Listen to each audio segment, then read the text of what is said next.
Hello guys, para pendengar podcast Sobat Petualang. Podcast Sobat Petualang merupakan podcast pertama yang aku buat. Pada podcast ini kita akan ngobrol-ngobrol santai tentang bagaimana seseorang mencintai alam. Karena apa sih ya? Karena podcast ini dibuat untuk membuka mata batin. Oh, tentunya bukan mata batin ya. Jadi podcast ini dibuat untuk membuka pikiran teman-teman bahwa kita harus selalu mencintai alam. Kalau kita bisa menikmati indahnya alam saat ini, maka anak cucu kita kelak juga harus merasakannya. Iya kan teman-teman? Oh tentu betul sekali. Para pendengar podcast Sobat Petualang, pasti kalian masih asing kan sama pembawa acara pada podcast ini? Aku juga tahu kok, pasti kalian bertanya-tanya, siapa sih pembawa acaranya yang suaranya halus, merdu, berayun-ayun seperti Tiara Andini? Canda Tiara Andini. Kenalin, aku Avanda Purihita. Kalian bisa panggil aku Avanda. Nah, kalau teman-teman Sobat Petualang mau tahu info lebih lanjut tentang aku, bisa nih kita mutualan Instagram. Oke guys, langsung saja ya kita masuk ke podcast Sobat Petualang episode pertama. Pada episode pertama kali ini aku memberi judul Serba-serbi mendaki gunung. Karena pada podcast episode pertama ini kita akan ngobrolin pengalaman narasumber kita saat mendaki gunung. Podcast pertama ini saya bagi menjadi 3 segmen ya guys. Segmen yang pertama kita akan ngobrolin pengalaman mendaki narasumber atau pembicara kita. Lalu untuk segmen kedua kita membahas tentang mitos-mitos gunung. Nah, mitos-mitos gunung ini kita seringkali menemukan di akun-akun media sosial, baik itu Instagram, Twitter, atau Facebook, dan juga kita juga bisa menemui di Google. Nah, lalu untuk segmen ketiga ini kita akan membahas mengenai tips mendaki gunung bagi pemula. Pada podcast kali ini aku mendatangkan bintang tamu yaitu salah seorang atau pembicara yang merupakan salah satu ketua komunitas pecinta alam yang ada di Magelang. Namanya siapa yo? Namanya adalah Mbah Win. Oke, kita sapa dulu ya pembicara kita kali ini. Halo Mbah Win, gimana kabarnya? Semuanya, alhamdulillah baik. Gimana? Jadi pada podcast kali ini kita akan ngobrolin banyak hal nih Mbah Win tentang pendakian. Kira-kira udah siap belum nih untuk membahas tentang pendakian-pendakian yang udah Mbah Win lakukan selama ini? Siap insya Allah. Ayo. Oke, langsung saja ya teman-teman. Kita mulai dari pertanyaan pertama. Tentunya pertanyaan ini merupakan pertanyaan yang paling dangkal, yaitu tentang bagaimana sih awal mula Mbah Win itu bisa mendaki atau senang mendaki. Awal mulanya tuh kayak diajak temen waktu itu ke Merapi, belum tahu banget tentang gimana pendakian tuh kayak apa, terus apa yang harus dibawa, terus ya kayak pengetahuan basic-basic yang harusnya emang harus ditahu banget sih, tapi nekat naik ke Merapi waktu itu berlima kayaknya. Terus nggak sampai puncak sih, cuman sampai pos 2 karena nyasar sampai jam 6 sore padahal berangkatnya pagi-pagi banget. Terus sampai pos 2 jam setengah 12 malam, akhirnya tidur di sana karena emang udah seharian jalan dan nggak nemu. Soalnya di Merapi itu kayaknya nggak boleh kalau naik itu ganjil. Jadi ya mungkin itu percaya nggak percaya sih, karena dari orang sekitar udah ngingetin tapi kita tetap nekat naik. Berarti saat mendaki Merapi itu awal banget itu Mbak Win udah ganjil gitu ya pendakinya? Itu pertama kali naik Merapi, pertama kali naik gunung juga, soalnya emang baru diajak sama temen. Itu kira-kira tahun berapa sih Mbah? Tahun 2012 kayaknya. Udah lama banget ya. Udah, waktu dulu masih buka, sekarang kan Merapi masih tutup. Iya betul sekali. Oke. Jadi buat teman-teman itu kalau mendaki diusahain nggak ganjil ya. Soalnya dari pengalaman Mbak Win sendiri itu pas mendaki ganjil itu malah Nyasar. nyasar. Itu kalau apa dari kan beda gunung ya, maksudnya beda gunung, beda beda-beda, ada yang bolehin, ada yang enggak, tapi itu cuman dari warga sekitar dan percaya nggak percaya ya itu emang terjadi. Tapi itu udah sempat diingetin pas masih di bawah base camp tuh udah diingetin misalnya nggak boleh naik ganjil atau apa, tapi itu dari Mbah Win dan teman-teman itu tetap nekat atau gimana? So kalau diingetin sih enggak, tapi banyak kayak blogger-blogger itu nulis kalau emang Merapi itu kalau bisa naiknya yang nggak ganjil gitu loh, genap 8, 10. Nah, untuk pertanyaan selanjutnya mungkin aku mau tanya nih sama Mbah Win. Ya, Kira-kira yang menarik dari mendaki gunung tuh apa sih? ketenangannya sih kalau menurut saya. Soalnya tuh hal-hal yang nggak bisa kalian dapat di kota, ketenangan lah. Kadang kalau mau melepas penat bisa banget. Soalnya ya dari pemandangannya sendiri udah keren, terus suasananya sih yang bikin kangen, pengen kesana dan kesana lagi.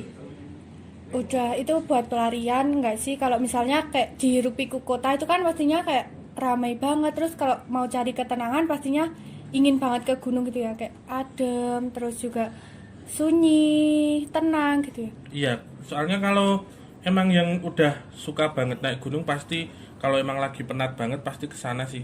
Tapi nggak tahu kalau emang yang belum pernah naik mungkin bisa cobalah naik untuk nenangin diri sama kayak lebih berpikir jernih aja, lebih dekat sama alam, lebih dekat sama Tuhan. Kalau yang gunung favorit itu kan pastinya adalah ya gunung Ya, yang adalah. sering didaki gitu kayak Heeh. mana tuh Mbak? Gunung Prau di Wonosobo. Alasannya?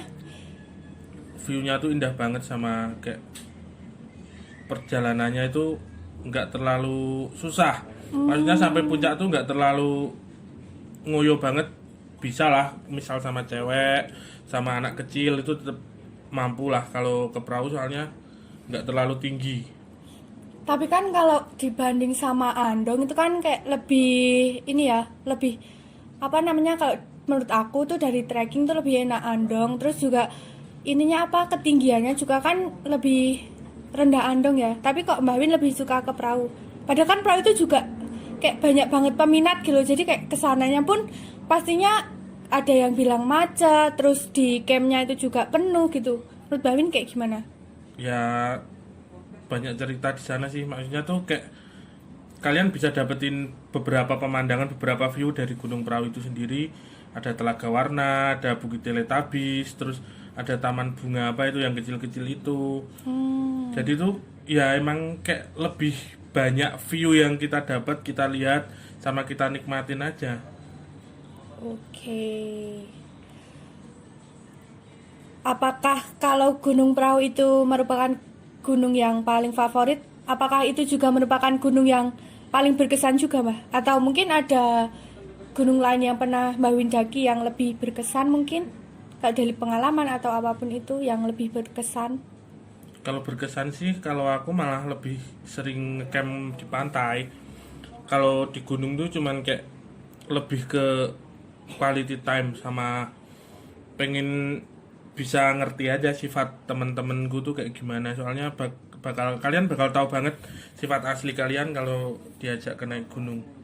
Yang egois bakal kelihatan egois, yang pemarah bakal kelihatan pemarah. Soalnya kan di sana kan kita sama-sama capek kan, Iya. sama-sama capek daki, terus nanti pasti bakal ada problem, bakal ada masalah, bakal ada kesalahan ini itu, dan itu tuh bakal kelihatan temen kalian tuh penyabar, penyayang atau pemarah, bahkan pelit. Banyak banget lah sebenarnya kalau di gunung tuh. Berarti dari gunung itu kayak kita benar-benar tahu sih kayak sifat asli teman kita tuh kayak gimana yang kalau di realitanya itu kadang pakai topeng Nah, gitu kayak banget, di banget. pas naik gunung tuh kayak kelihatan banget ya. Ya, jelas banget bakal kelihatan. Oke, terus pertanyaan selanjutnya ya. Kan tadi udah bahas tentang pertemanan yang naik gunung tuh Ya. kayak gimana sifat aslinya. Sifat Nah, aslinya. untuk pertanyaan selanjutnya itu nah, ada sangkut pautnya nih sama pertemanan. Kira-kira yang sering diajak mendaki tuh siapa? Terus Mbak Win pernah ada kepikiran nggak sih buat solo hiking gitu, kayak mendaki sendiri? Kalau solo hiking kayaknya enggak, soalnya bakal repot banget bawa ini itu sendiri. Soalnya kan berat badan gue kan juga overweight ya. Maksudnya enggak agak lebih dari orang-orang normal biasanya, pasti bakal ribet. Soalnya harus bawa tenda sendiri, logistik sendiri. Iya sih. Kalau nggak bener-bener prepare emang susah. Aku tuh pernah berdua naik gunung sama temanku, udah 2 kali, emang bener-bener berdua. Lebih tenang aja sih sebenarnya, tapi kalau vibe-nya sih seneng kalau naik itu rame-rame, bakal seru, lebih ke kebersamaannya kita bareng-bareng. Soalnya dulu pernah ke perahu itu 37 anak kita naik bareng tuh pakai tiga mobil itu.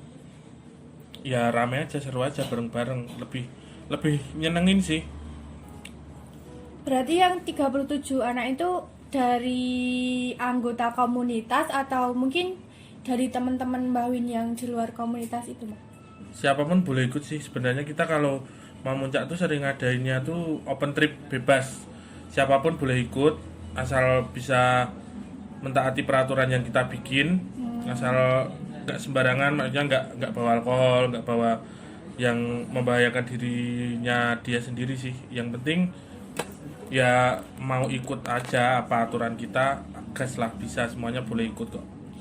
Itu yang 37 orang itu pendakian yang Mbak Win pernah lakukan yang paling banyak ini. Iya, Temennya. terbanyak tuh 37 itu ke perahu. Tapi biasanya berapa orang sih? Kayak 10 atau berapa? Ya tergantung kita tuh ngadainnya. Kalau emang pas lagi, kan dulu waktu masih kuliah ya, maksudnya kan pas lagi kuliah kita libur, sedangkan teman-teman kita tuh juga banyak yang udah SMA, yang lagi SMA, yang kuliah udah ada tapi nggak begitu banyak sih. Kadang kalau pas yang kuliah doang yang libur ya cuma sedikit, berenam, bertujuh. Tapi pas kalau emang open trip besar sih kadang-kadang ramean sih, 20 orang lebih lah. Oh, berarti itu enggak, maksudnya berapapun itu tetap gas ya, Mbak? Iya, Misalnya iya. kayak Kita bakal ngusahain sih, maksudnya kayak transportasi, terus perlengkapan kayak tenda dan lain-lain, kita bakal tetap ngusahain bareng-bareng. kayaknya seru banget ya, Mbak, itu kalau pas rame-rame itu. Iya banget itu, soalnya kan dulu gampang covernya tuh karena kita juga buka persewaan alat gunung. Jadi kita tuh punya alat sendiri yang kita sewain juga, yang kita rawat bareng-bareng. Terus pendapatannya itu tuh buat ya itu, kalau kita pas lagi naik kita bisa ambil uang dari situ buat ngeringanin yang kadang emang uangnya mepet, kita bisa buat beli logistik bareng-bareng lah. Kalau buat open trip itu kadang ada waktu-waktu tertentu nggak sih? Atau misal sedapatnya waktu aja, atau mungkin ngadain pas liburan, atau mungkin setelah lebaran, atau gimana? Biasanya pas kalau anak-anak itu pas liburan sekolah, kalau enggak hari-hari besar kayak malam tahun baru. Terus pas libur lebaran itu kan kadang teman kita juga banyak yang mudik. Terus kadang terus kita adain. Kalau pas hari biasa tuh paling peminatnya juga cuman dari kita aja, dari komunitas kita aja, bareng-bareng naik bareng-bareng gitu aja. Nah, kita beralih lagi ke pendakian. Nah, apakah tiap pendakian itu menurut Mbak itu harus sampai puncak nggak sih? Enggak. Atau itu merupakan ini ya, kayak target harus sampai puncak nggak sih gitu? Enggak sih, kalau kalau aku tuh kayak pendakian tuh lebih ke ngalahin ego sih. Maksudnya kan nggak semua harus sampai puncak ya. Emang kadang tuh teman kita ada yang emang dari rumah fit, terus sampai perjalanan nanti ada yang kram, ada yang sakit, ada yang ini. Dan aku tuh dulu lebih ngutamain ke kadang nge-cover teman-teman yang emang lagi sakit. Kadang temen ada yang pengen puncak, ya udahlah sampai puncak, tapi aku kadang ngecamp di itu, di pos yang buat camp-campan, pos 3, pos 4 lah, ke Sabana, buat nemenin teman-teman yang emang kayak ada yang nggak kuat, ada yang sakit. Soalnya menurutku puncak itu bonus. Yang penting tuh kita bisa ngalahin ego kita buat nggak ninggalin teman kita yang ada di bawah, yang sedang sakit lah, yang nggak kuat lah, itulah banyak lah. Iya sih, berarti kalau kita mendaki itu puncak itu bonus, tapi yang paling utama tetap keselamatan ya, Mbak. Nah, bener. Puncak sebenarnya tuh kita pulang ke rumah dengan selamat karena banyak keluarga yang menanti kita di rumah. Wih, ngeri sekali.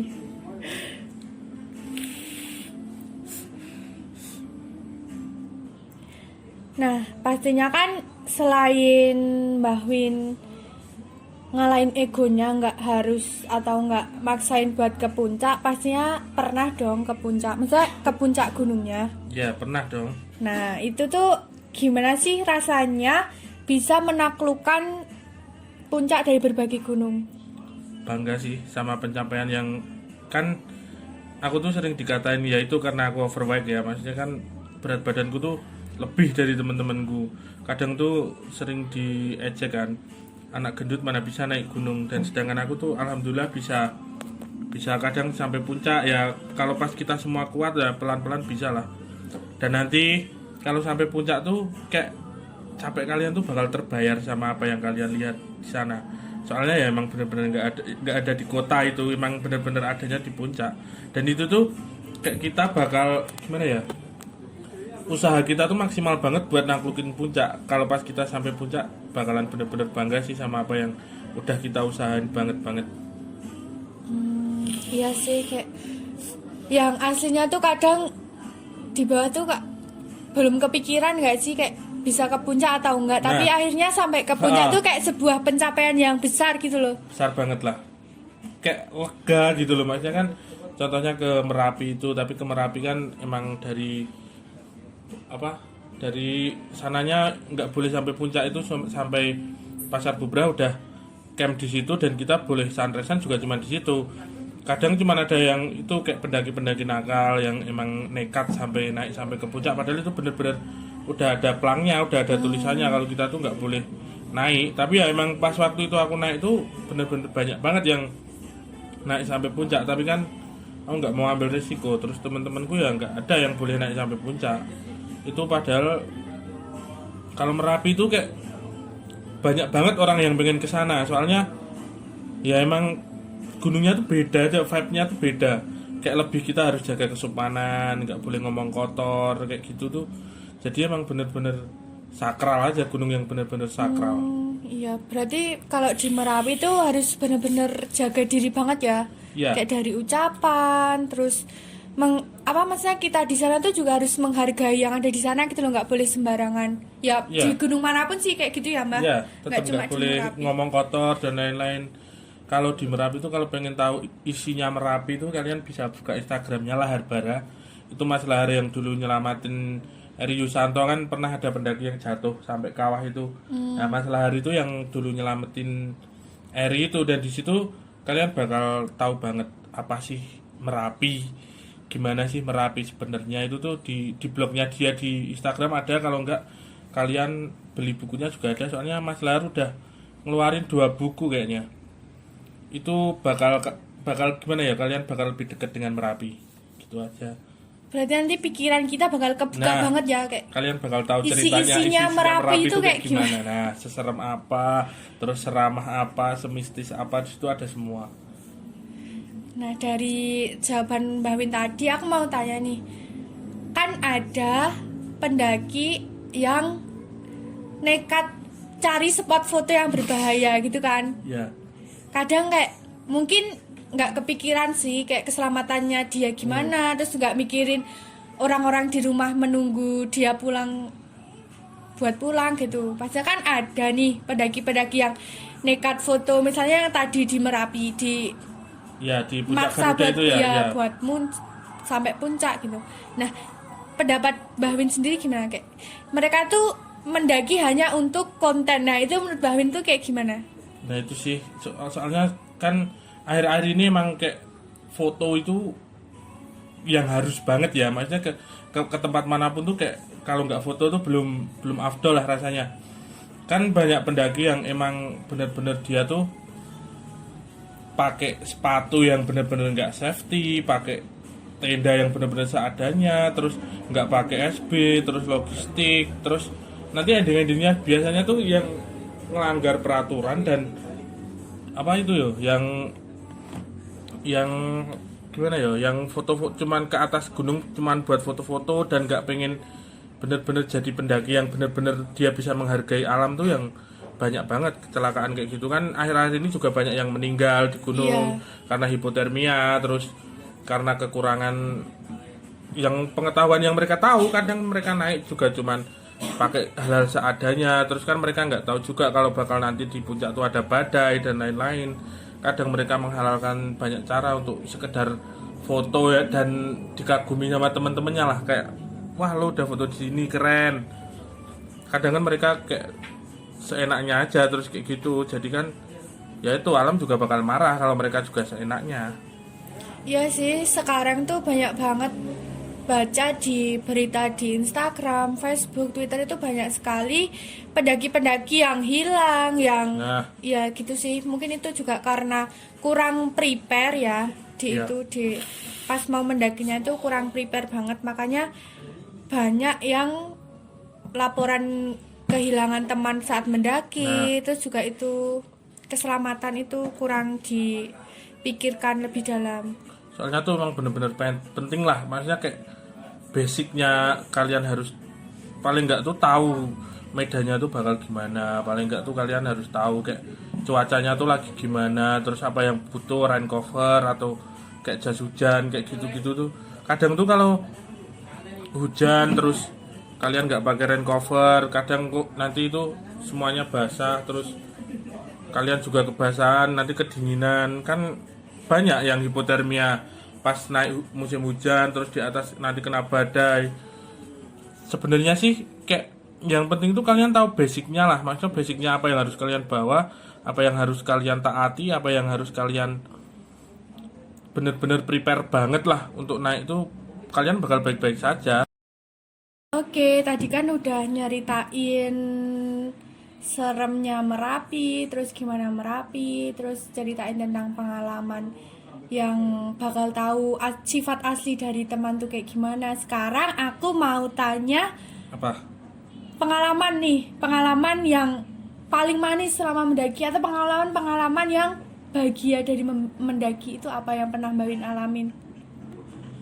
Kalau bahagia tuh kayaknya setiap mendaki tuh aku bahagia aja, maksudnya kayak tapi tuh ada momen-momen yang emang kayak seru aja, soalnya emang kadang kadang tuh nggak ngira aja kalau kayak aku tuh punya temen, punya sahabat, terus pertama kali first gue ajak mendaki terus kayak oh ternyata dia tuh kayak gini, ternyata tuh dia kayak sifatnya tuh kayak gini. Sebenarnya sih aku tuh lebih seneng kayak apa ya, pas perjalanannya sih, bukan pas bener-bener sampai puncak tuh, nggak, pas kita di perjalanan tuh ya bener-bener emang kita bakal bisa tahu sifat teman kita tuh kayak apa, dia tuh peduli nggak sama kita, dia tuh care nggak sama kita, atau dia kayak gimana.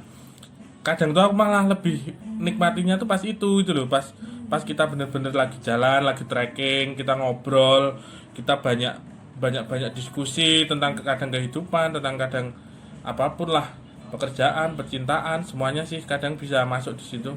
Kalau pas di atas tuh kadang, soalnya kan aku malah lebih kayak gimana ya, aku tuh kalau di atas tuh chef, yang tukang yang sering masakin temen-temen, emang basicnya hobi aja, hobi masak, hobi hobi bikin makanan. Jadi kalau emang di puncak tuh aku mah lebih, waktuku tuh lebih banyak kebuang di itu, kebuang di masakin buat temen-temen.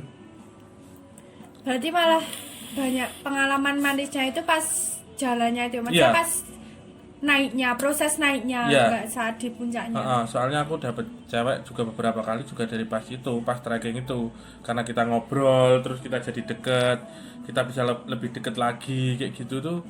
Terus aku deket sama temenku, maksudnya tuh nemuin sahabat juga lewat situ tuh juga bisa gitu loh, maksudnya kan kita bisa lebih tahu dia tuh kayak gimana gitu loh.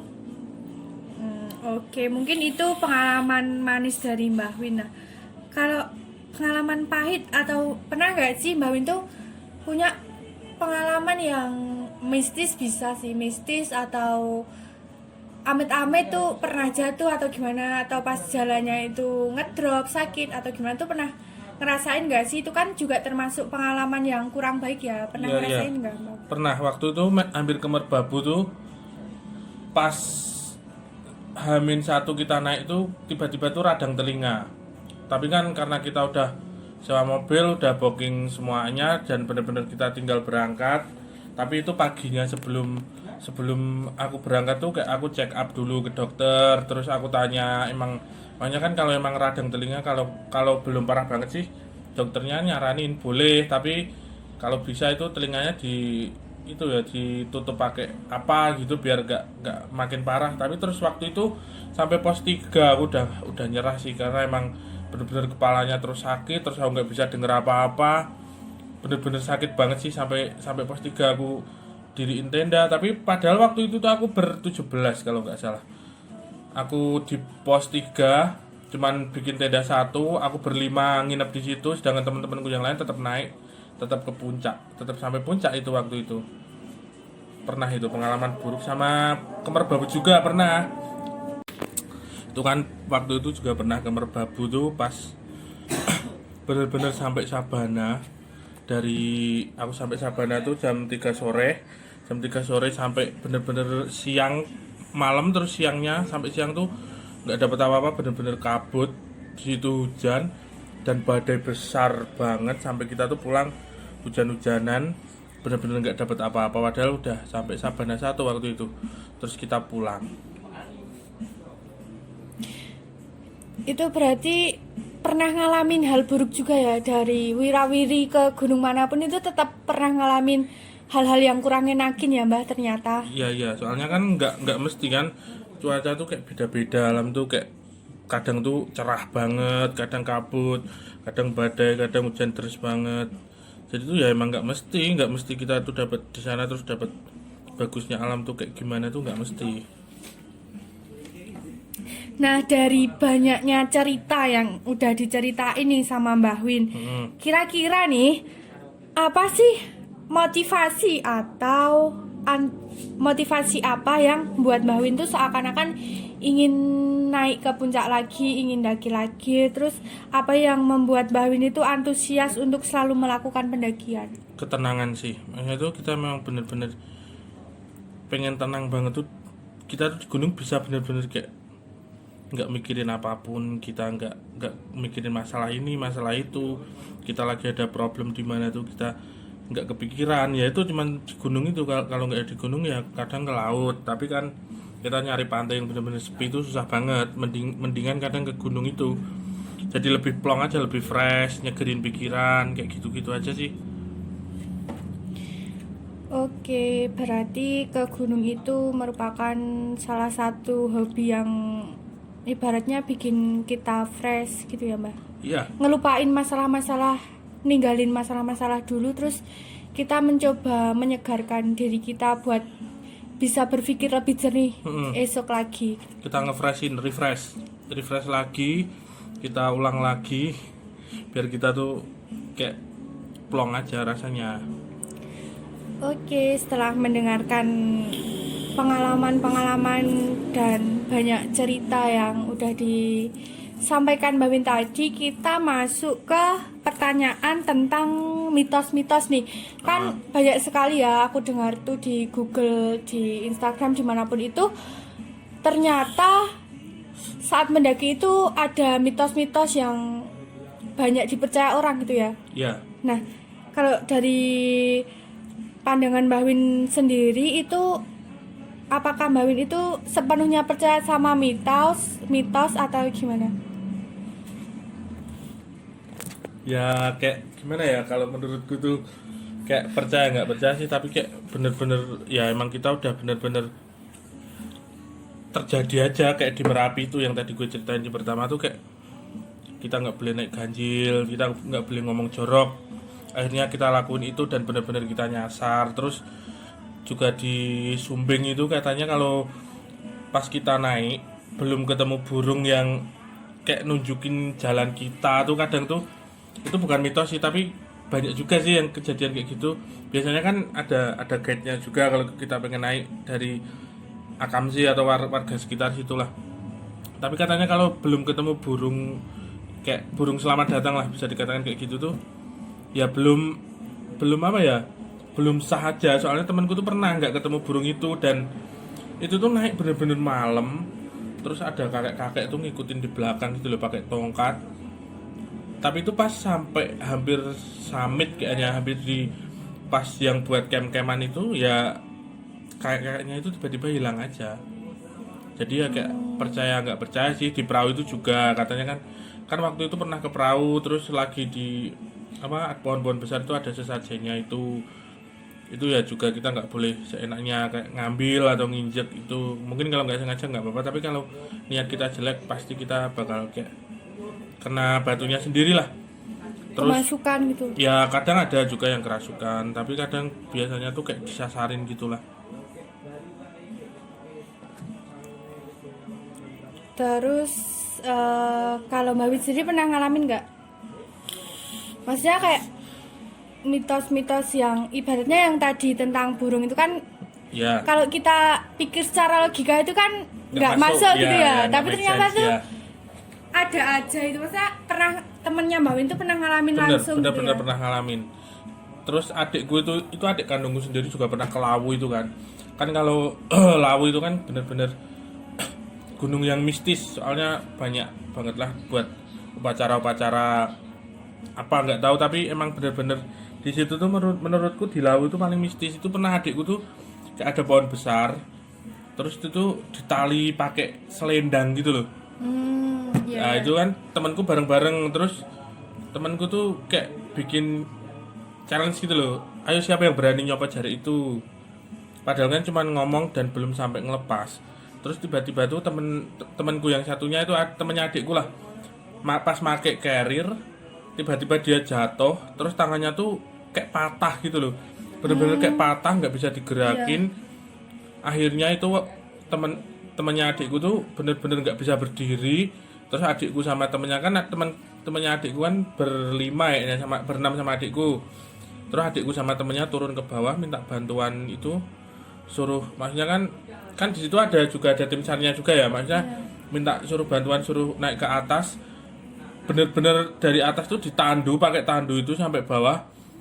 Nah pas tiba-tiba pas di bawah, setelah dia sampai bawah tangannya tuh nggak kenapa-kenapa, bener-bener masih bisa digerakin, bener-bener kayak orang sehat beneran. Nggak tahu itu padahal cuma gara-gara ngeledekin itu. Berarti pas di deket pohonnya itu ngerasa sakit banget, maksudnya kayak Iya. ngerasa patah tulangnya, Iya, tapi kayak patah tulang sesampainya di bawah malah kayak biasa aja ya. Biasa aja, sehat banget, makanya kayak bener-bener sehat, bener-bener nggak terjadi apa-apa pas sampai bawah. Anehnya tuh di situ, padahal pas di atas tadi kayak emang bener-bener patah, nggak bisa digerakin, terus dia diberdiriin aja nggak bisa kayak gitu. Dan itu bener-bener kejadian. Wong akhirnya itu tuh temenku sama adiknya tuh nggak jadi summit. Berarti yang dapat kita simpulkan adalah selain kita menjaga perilaku itu juga harus menjaga ucapan ya. Iya. Soalnya kan itu temennya belum sampai melakukan, baru Nah, ibaratnya cuma bener. apa ya, bercandaan aja gitu, kayak yang berani ngelepas jari itu ada yang berani nggak, tapi ternyata belum sampai melepas tuh bahkan udah kayak gitu ya Mbak. Iya. Udah kayak tangannya patah, terus sakit sampai bawah nggak kenapa-kenapa. Ya. Soalnya tuh kadang ya emang kayak gitu, niat kita kan bercandaan tapi kan nggak tahu maksudnya penerimaannya alam tuh kayak gimana, kita juga nggak pernah tahu toh. Iya. Nah, agar mendakinya safety, Ya, ada nggak sih tips-tips dari Mbah Win agar kita berangkat sehat, pulang dengan selamat? yang sebenarnya sih yang kayak basic-basic aja tuh, kayak kita tahu medannya dulu kayak gimana, kita baca maksudnya tuh apa aja yang perlu kita bawa, apa aja yang perlu kita siapin, kayak logistik, terus perlengkapannya yang bener-bener siap. Sebenarnya sih basic-basic kayak gitu udah cukup lah buat kita, kayak kita pengen daki, kalau kita pengen mencoba mendaki lah kasarannya. Yang penting tuh ya itu emang basic-basicnya aja kita harus tahu lah. Kalau untuk pendaki pemula itu kira-kira misalnya ya dari satu geng atau satu komunitas itu masih pemula semua, perlu nggak sih kita ngajak pendaki yang udah pengalaman gitu, atau cukup mengenali medan, terus tahu cuaca, atau perlu banget nggak sih kayak teman gitu, teman yang udah sering mendaki gitu?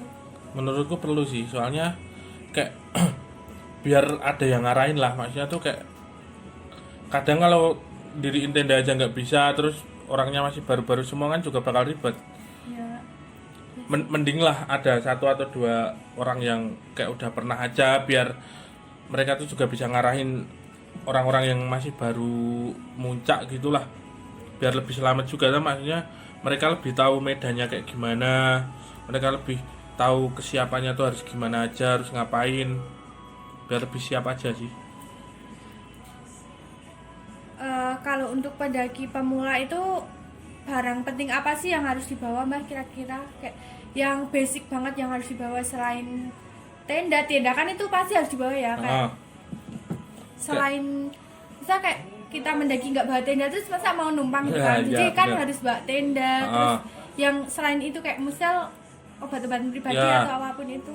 Obat pribadi itu kayak menurutku udah kayak tanggungannya pribadi ya, maksudnya kayak emang itu perlu banget. Tapi yang menurutku lebih perlu tuh sleeping bag. Maksudnya kan kita nggak tahu nanti alam bakal kayak gimana, cuaca bakal kayak gimana kan. Sleeping bag itu butuh banget, sama alas kaki sih. Maksudnya tuh kayak sendal atau sepatu yang benar-benar proper buat pendakian. Soalnya kalau emang lagi musim hujan, medannya tuh bakal licin banget kalau kita emang cuman pakai sendal jepit atau pakai sepatu buat sekolah atau kayak gimana, itu biasanya tuh emang bisa licin banget ya. Terus perihal ini Mbak, kan kalau kita mau mendaki tuh pastinya ini ya, orang tua tuh ada yang ngizinin, ada yang enggak. Nah, perihal izin itu penting banget enggak menurut Mbak Win? Penting. Mending kayak kita lebih ke teman kita aja yang lebih senior, terus yang senior mending datengin ke rumahnya, jelasin ke orang tuanya kalau emang bener-bener kita mendaki itu ada yang ngejagain gitu loh. Maksudnya kan kalau emang masih SMA gitu biasanya kan orang tuanya tuh nggak percaya, kalau maksudnya kan seumuran semua naik gunung gitu kan bakal bahaya banget sih. Menurutku bakal tetap, apalagi perempuan ya, maksudnya cewek gitu tetap bakal susah buat izinnya menurutku. Mending kayak ada yang lebih udah sering naik terus agak senior gitu suruh ngizinin, biar lebih mudah aja izinnya. Ya sih, biar orang tua juga yakin. Maksudnya kayak kan tadi pasti orang tua pasti kemakan ya kayak yang berita-berita kayak pendaki meninggal, pendaki hilang kayak gitu kan, pasti kalau orang tua kepikiran kan. Bener. Nah, kalau ada misalnya yang meyakinkan nih, aku mendaki sama ini udah berpengalaman, masa udah mendaki ke sana kemari, kan tentunya orang tua tuh kayak lebih yakin buat ngizinin anaknya buat pergi mendaki kayak gitu ya, Mbak. Iya. Soalnya kan emang itu butuh, maksudnya orang tua juga butuh kepastian kalau anaknya bakal pulang selamat kan. Ya. Orang tua pastinya menunggu sih anaknya pulang. Oke, untuk pertanyaan selanjutnya ini menyangkut pribadi pendaki nih. Maksudnya untuk cek kesehatan itu perlu nggak sih sebelum mendaki gunung? Perlu lah. Cek kesehatan. Itu bener-bener bakal perlu banget sih, maksudnya kan kita harus tahu tubuh kita lagi keadaan fit atau gimana.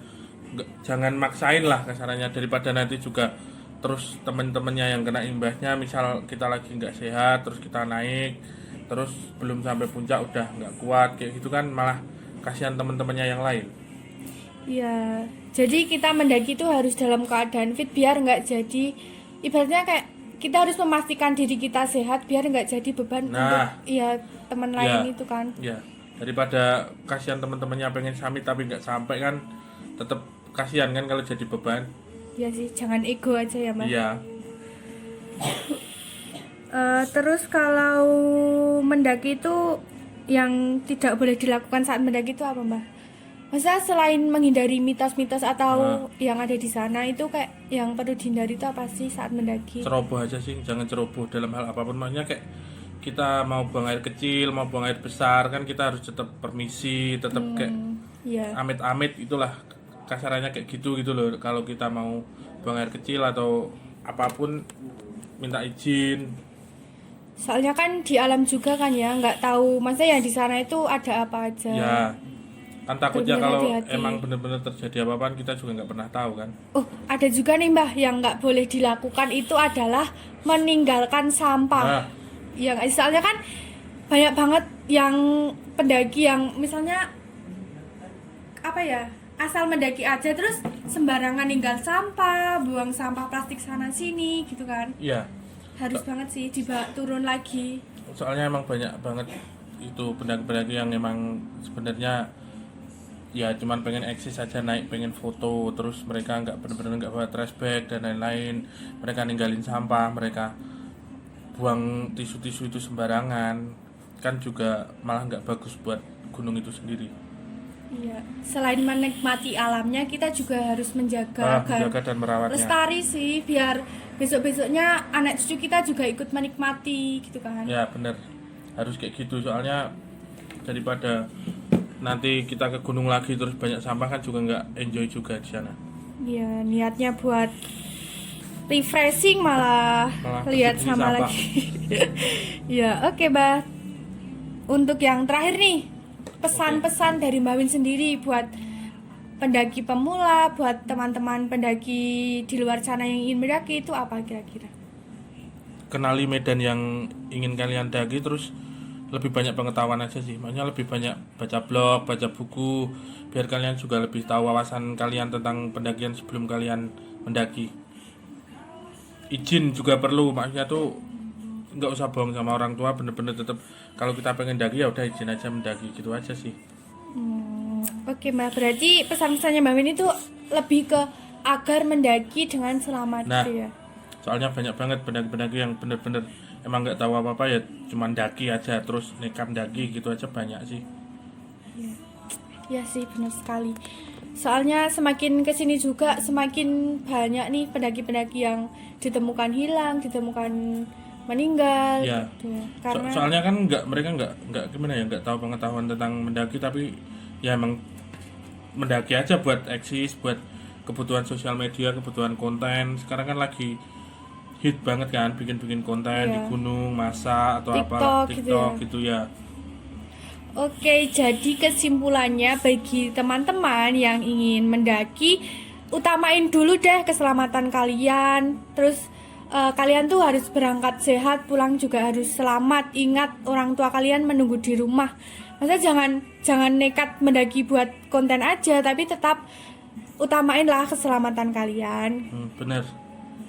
Oke, Mbak, terima kasih sudah mau nih diajak ngobrol-ngobrol Ya sama-sama. tentang pendakian. Semoga kedepannya Mbah Win semakin enjoy nih Amin. mendaki gunungnya. Oke, bye-bye teman-teman. Dadah. Terima kasih.